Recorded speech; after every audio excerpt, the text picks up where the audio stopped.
John puts the question of the night, perhaps, into Pilate's mouth. What is truth? And of course, Jesus has just said, the thing that I came into the world for is to bear witness to the truth. Well, what kind of truth is it? As Jesus is standing before Pilate, about to be condemned to death and executed. And I think that Jesus' words just before that give us a pretty good clue. There's a difference between our typical human kingdoms and politics and the kingdom and truth that Jesus came to bring into the world. He says, if my kingdom were a typical human one, my followers would be fighting.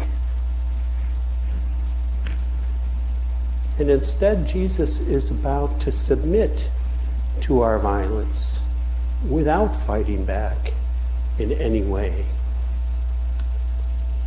He's about to be killed at our hands. And yet God will raise him on Easter morning. What kind of truth is that? Again,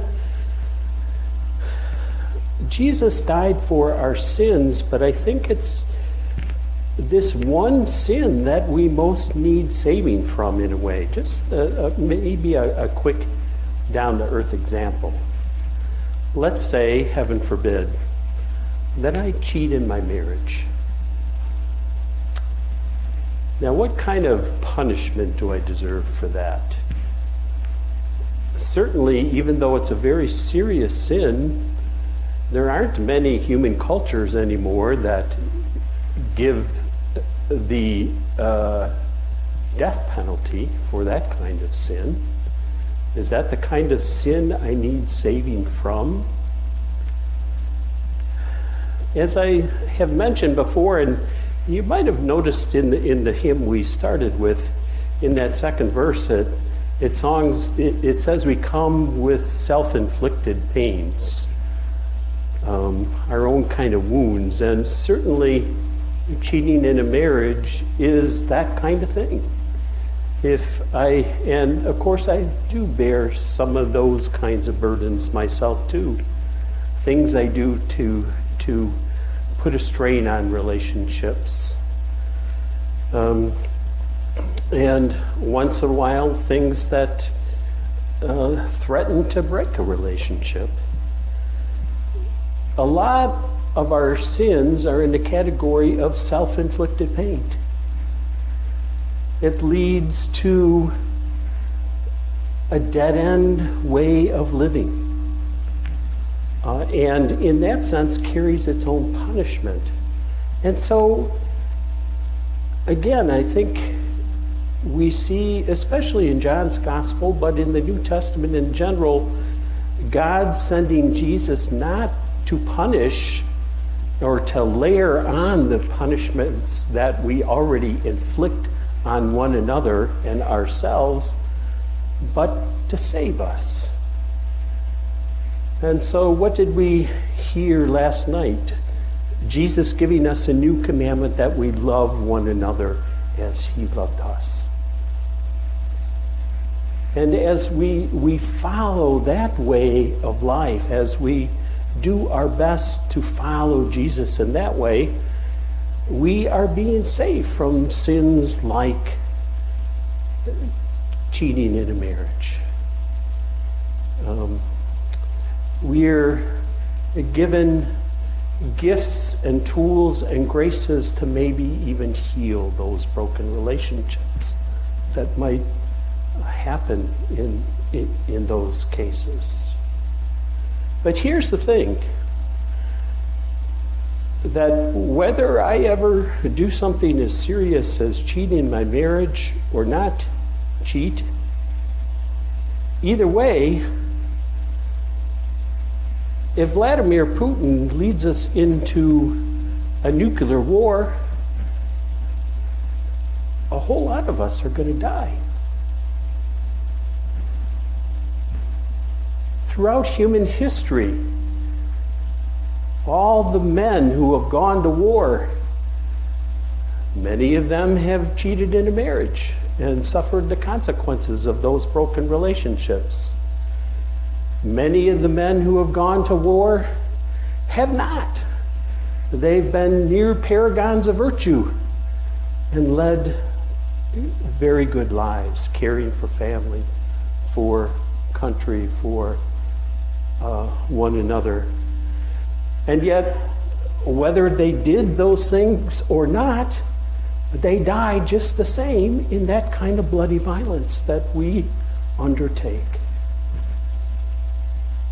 So in a very real sense,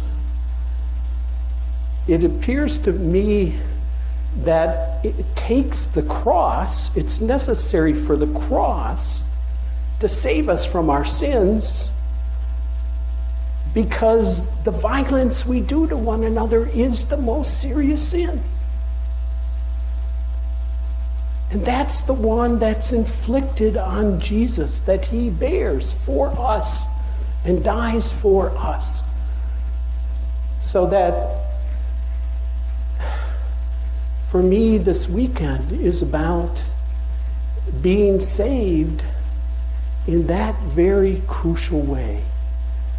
That God in Jesus Christ is even reversing a lot of the religion that has gone before this, where the gods say, yes, go to war against your enemies, where the gods are justifying and sponsoring the wars and all the terrible violence we do to one another. The truth that I believe Jesus came to bear witness to is that is not who the true Creator God is. God is not violent like we are violent. And God is sending Jesus to die on the cross to begin saving us from that kind of violence and giving us a different way to be human. It is finished. Jesus' last word from the cross. In the translating it from the original Greek, it has more of a little bit more of the sense of it is accomplished. It is a goal fulfilled.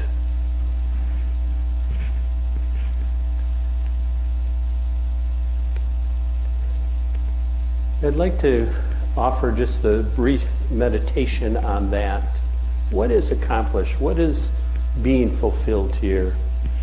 And a way to begin to look forward just a little bit to our Easter celebration. John's gospel is a little bit different than the other gospels. He apparently structures it with signs. The first one is way back in John 2. I think we read it this year during Epiphany, where he turns the water into wine at a wedding. And John tells us that's the first sign. Now, along the way, he also heals a man who's lame. He heals a man who's born blind. He raises Lazarus from the dead. Now, he tells us what the first sign is. He doesn't always say what are the other signs that Jesus is doing along the way. And some have said, I think there's at least 6 signs in John. The 4 I just named, and other people offer the story in John's gospel where he meets the woman at the well and tells her her life story is a 5th sign. And then the 6th and final sign a sign of the resurrection and new creation, happens as he dies on the cross. Now, how many in the Genesis creation story, how many days does God create? Maybe a little bit of a trick question, right? It's a 7-day week, but God only creates 6 days, right? And then rests on the 7th. And what was it that was created on the 6th day? Us, right? Human beings. And just before Pilate passes the sentence for what I think is the 6th sign in John's Gospel, kind of the 6 days of creation, Pilate says, "Here is the man. Here is the man." Maybe a little hint that this is the 6th day, the 6th sign when human beings were created. But here is the man. And Jesus says it's accomplished, it's finished. And we'll read on Sunday morning that on the first day of the week, while it's still dark, the women go to the tomb.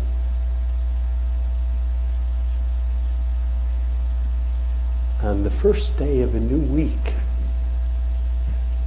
new creation begins.